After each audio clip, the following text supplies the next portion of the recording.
Hey, this is D Knight. This is Carol. This is Ty. And you're listening to the Pardon the Interaction podcast, where we don't have sexual relations with that furniture. It's been every single... I have not had sex with this microphone. There. Give it some time. It's the perfect shape. And you guys just met. I know how you like to kick it. The microphone's got to take it out for dinner worse. Yeah. No, it's been a whirlwind week, obviously. I mean, every time you listen to this fucking podcast, it's a whirlwind week. Something's crazy going on, some insane development in the news. But obviously, President Biden dropped out of the race. Kamala Harris is now the presumptive nominee, and the excitement for the Harris campaign's off the charts. Like literally off the charts. So many people have raised so much money over the course of just a week. It's been incredible to watch. I think she's at like $250 million in total between her campaign and the PACs. We got the black women for Harris who showed up day one. They didn't let 24 hours go by before they knocked it out of the park. And then everyone followed suit, from black women to white women to even the white bros out there who just raised something like $4 million over the course of an evening. Pretty incredible development, considering that, just a month ago, no one had any idea that Harris would be running for president, let alone like spearheading. 2 weeks ago, we were picking out our pogrom fits. And like now it's like we've got hope. Like, of course, always try to stay optimistic. And of course, we know Biden was the better candidate, but the way the media was piling on, he was getting shit on by celebrities. The donors were trying to strong arm him.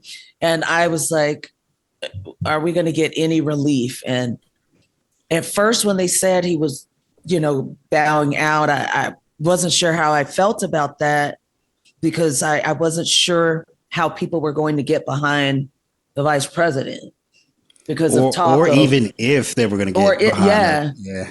I mean, that was our major concern about Biden dropping out, right? It's 100 days before an election, and typically you want your party unified and ready to go and get out here on this campaign trail.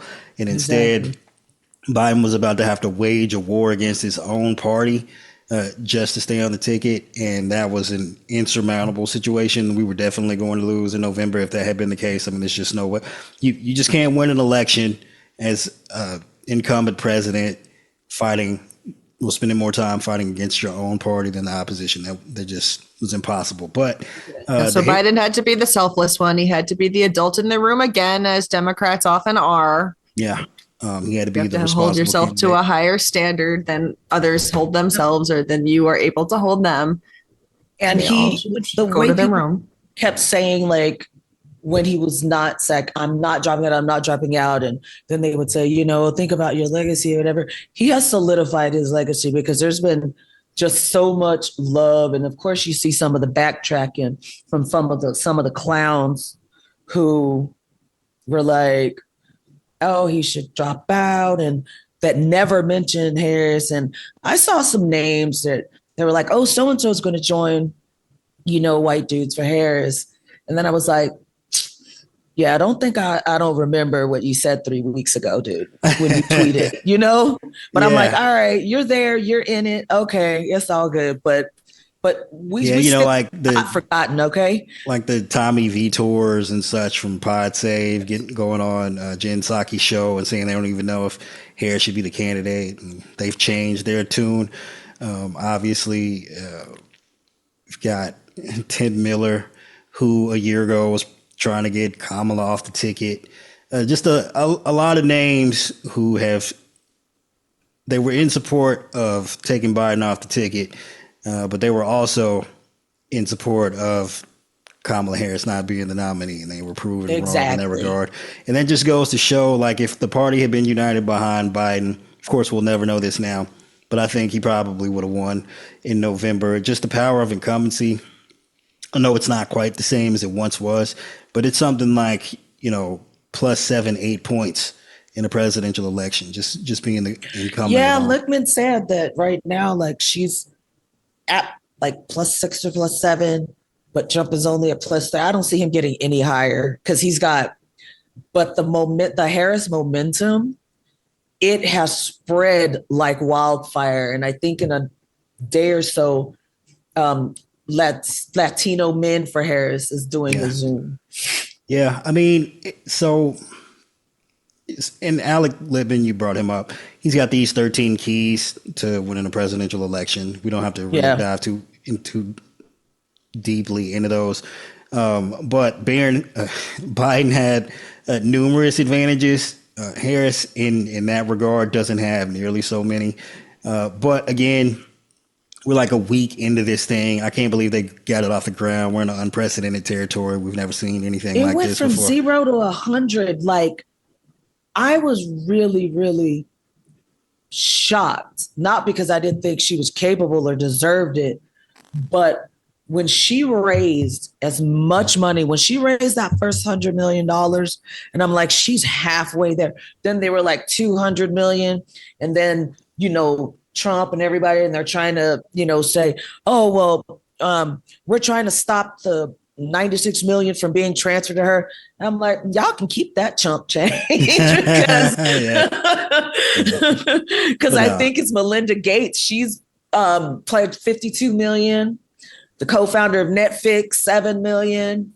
The whole Voto Latino pledged their entire budget of 44 million. That's on top of what she's. Yeah, Evan told me the founder of LinkedIn was on the call and was matching donations. Yeah. Oh crap! See, I love it. That's awesome. Well, so money was one of the issues I was worried about. Once Biden dropped out. But Kamala and the campaign, they have that sewed up apparently. And just like one of the reasons it generally couldn't have been a different nominee or a presumptive nominee is just transferring the money from Biden's campaign to another candidate who wasn't on the ticket would have been nearly impossible. Yeah, of course it can go to a super PAC, but the way the super PAC spending typically works out because they don't get like a discount on the ads the way a candidate's campaign does.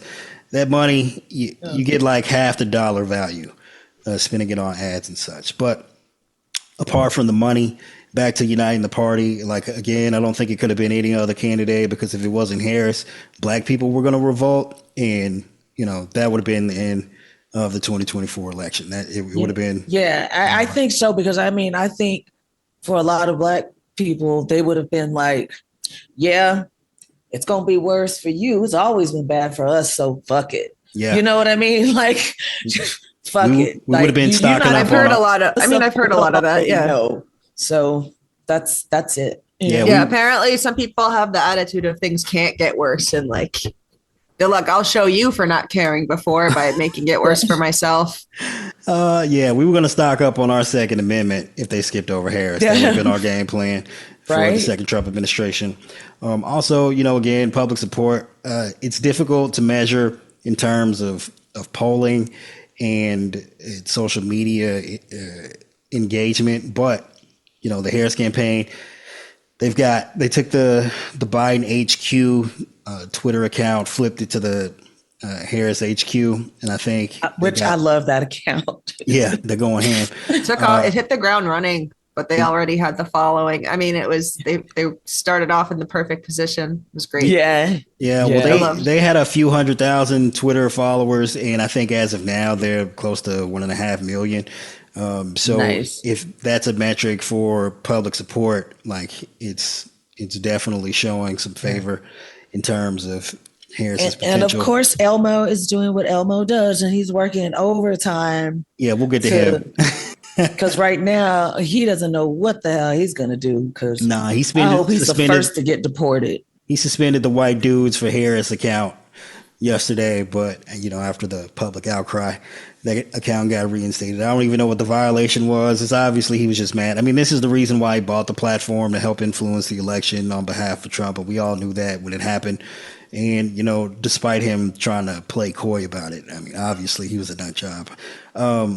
Also, the Harris TikTok account got off the ground. I think they're at something like 2.5 million followers now. Wow, so they've got the digital media team going on full cylinder. They're constantly on the attack. Like, this is one of the things Not that I had much to criticize Biden about, but the fact that he couldn't get his campaign to spend more time on the attack was just one of the things I've personally found lacking. Harris ain't letting it happen. I don't know what kids they put in charge of this shit, but they are on the ball every single day. Yeah, that is true. They really are. And I have to believe that there were some one-on-one conversations, like, and her comms team was getting ready. They were getting prepared because they wasted no time. Nah, day one. None at all. And, even before she formally announced. And let's not make it sound as though like this was all in the plans. Like Biden didn't change his mind about staying in the race until the Saturday before he announced on Sunday that he was dropping out. So whatever conversations were had in terms of organizing the campaign around Harris, that happened like that. And they got on the ball. They didn't waste any time. But also, obviously one of the things that was one of the most pertinent issues Biden was having was the media coverage of himself and the campaign. Like the media just decided 2 years ago, seemingly out of the blue, that they weren't going to give Biden a break. They were intent on making him a one-term president one way or the other. And obviously they don't have the age issue to obsess over. So now they're actually kind of having to do their jobs and report on actual news. All they can talk about is her laugh, that she wants paper straws. I'm looking at the arguments they're making, and these are Trump clowns, but shit to me, because it's like it's so incredibly crazy. And did you see Neil Cavuto? Nah, what shut down Foghorn Leghorn, and he was like, do you think calling her a ding dong is like really, he's like, you really think that's it? Like, and, Senator Kennedy, doing what he does. Well, the polling shows, and he's like, okay, but he shut, and I was really, really surprised. But other than like a few years ago, Cavuto's really hasn't been in the forefront of like the Trump mania, MAGA mania and stuff. He's just been kind of sticking to his little area or what have you. Yeah, but he's you not can a tell Sean he was Hannity. not having it. No. But yeah, so the media coverage, it turned on a dime practically. I mean, all of the attacks that they had lined up for Biden, none of those apply to Harris. So what they're typically having to cover is just developments in the campaign. And because those developments have been so great, there's been such a groundswell of support. They're like most of the media coverage in terms of like MSNBC and a little here on CNN, it's been largely positive. But, that positive coverage is having a real life effect in terms of like this cycle of excitement and support for Harris, and then the positive coverage from the news just reinforces the excitement for Harris. It's like it's the opposite of the downward spiral that Biden was experiencing. And if the media continues to just simply like cover the candidates, cover the campaign, I'm not saying this election is in the bag, but like that it's no longer a hindrance is going to be one of the reasons Harris wins in November if she does indeed pull it off. Her popularity now, they really have to tread lightly in their coverage or trying to be negative, because they're just going to seem like haters now. It's not, no one's going to say that's legitimate. They're just going to come off as haters, and they're going to turn off literally everybody. Yeah. And people saw what they did to Biden. Like, people aren't ignorant. Like, they understand, to some degree, that a lot of the way mainstream media covers the news is based on a narrative, and this narrative they created for themselves. And they were looking for every opportunity to dump on Biden. And, people are just not going to let them do that to Kamala Harris, at least not, people who are in support of Kamala Harris. They're not having it. Nah. And at least not yet. We're still in the honeymoon period, unless you're a leftist, super far leftist looking for a reason to not have to vote for her. I like the VP choices. I like them all. My only worry is I'm thinking in my head, because nobody does, like Republicans. So they're going back to like when they were 5 years So, old and they hit that kid on the head and took his toy. I mean, and they will try to spin something out of that. But that's how petty they are. That like it sounds funny and hyperbolic, but that literally is how petty they are. all right. So for the vice presidential pick, I think the campaign said that they'll be announcing that on Tuesday of next week. Now, typically, like your VP pick isn't going to win you an election, but it can definitely be something that kills your election. I think we talked about this, and we have numerous instances of that in You don't always notice a good one, but you always notice a bad one. Absolutely. You always notice a bad one. Sarah Palin comes to mind. Again, not that she was probably the worst possible presidential pick. She's the poster girl for it. Like she's the she is. But she's only supplanted. She only is poster girl over JD Vance because she's pretty, or she at least that was part of the thing at the time. She was. She was quite possibly her from the inside out. So she was quite possibly the worst candidate ever until JD Vance. But you can also go back to she was pretty. You can also go back to 2000 with Lieberman being on the ticket. Now, I'm not necessally saying it was just boring. But look, a lot of people out isn't there. Isn't he one of those second family guys? And there's also the anti-Semitism that was probably a slight hindrance to Gore, because a lot of people weren't excited about the possibility of having a Jewish vice president. I mean, hopefully we've outgrown that. For hell, Kamala Harris is married to a Jewish man, so we've come a long way in 20 years. And I'm not saying Sarah Palin here John McCain wasn't necessarily destined to lose that election, but the second he picked Palin, that effort was doomed. And all you need to learn from that in terms of the Harris campaign is just don't pick a loser. Don't pick a dud. Make sure so the vetting process for a vice presidential candidate probably takes usually 6 months or so. We've got like a week and a half.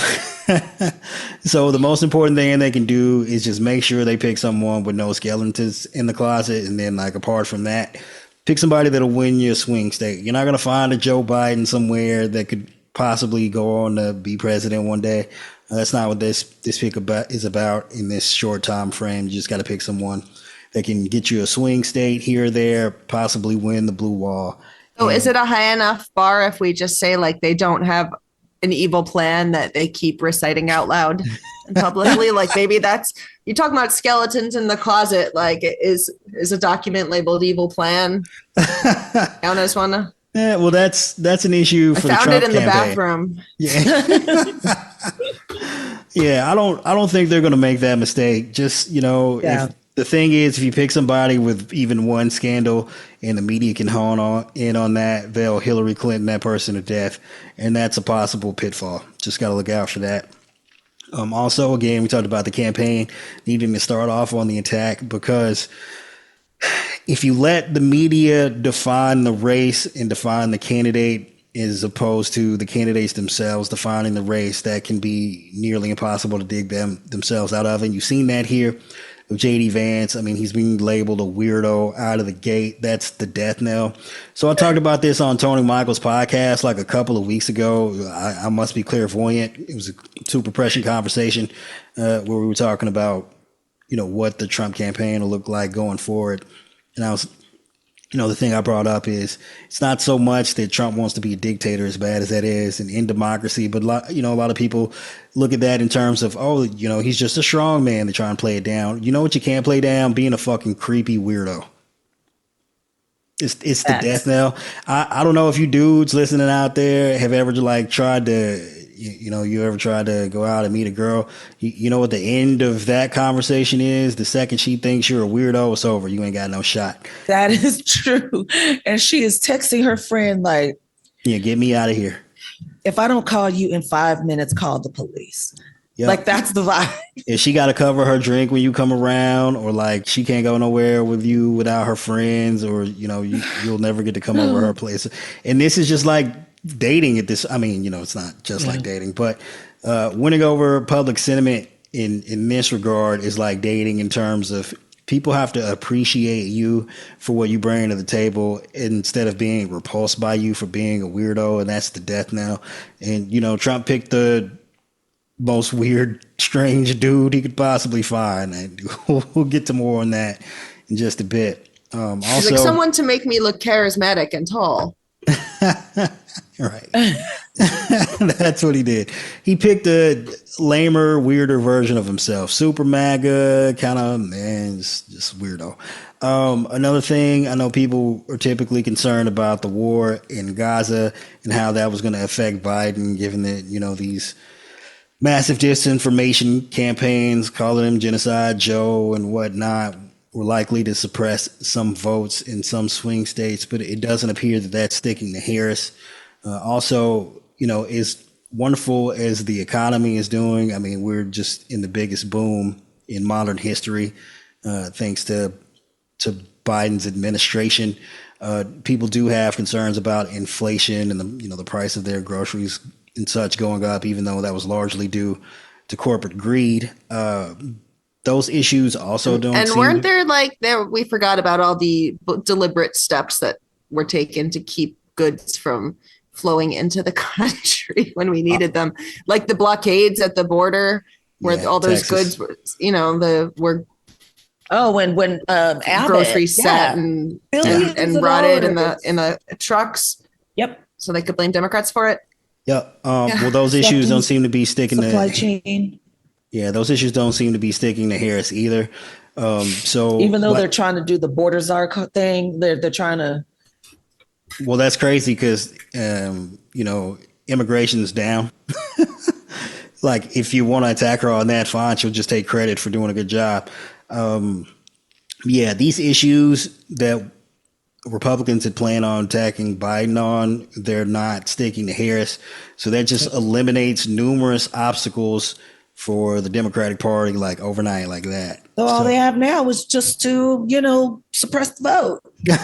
They're going full steam ahead with at this point and deciding that they're just not going to certify. Like, that's all that they have left, literally, because everything they keep trying to throw out, it lasts for half a day, the news cycle, and then they try. Well, let's talk about her giggling and this Margaret Thatcher thing.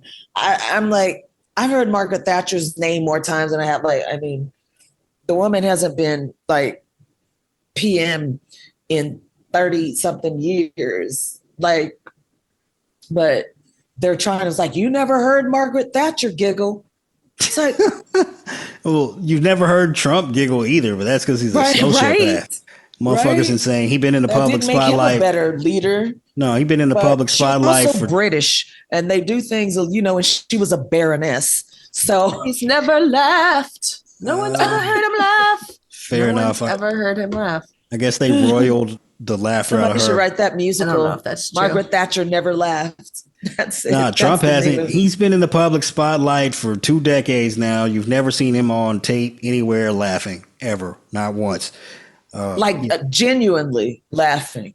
Unless it was probably at someone. No, he's never laughed. I've never heard him even fake laughing. Like, ha. I can't imagine what his laugh sounds like because I don't think I've ever heard it. He's never done it. He does say things to other people in order to get them to laugh, but he's never laughed. It's never happened. I've never seen it. I've seen, probably thousands of hours of this dude at this point, unfortunately. Never one single laugh. It's bananas.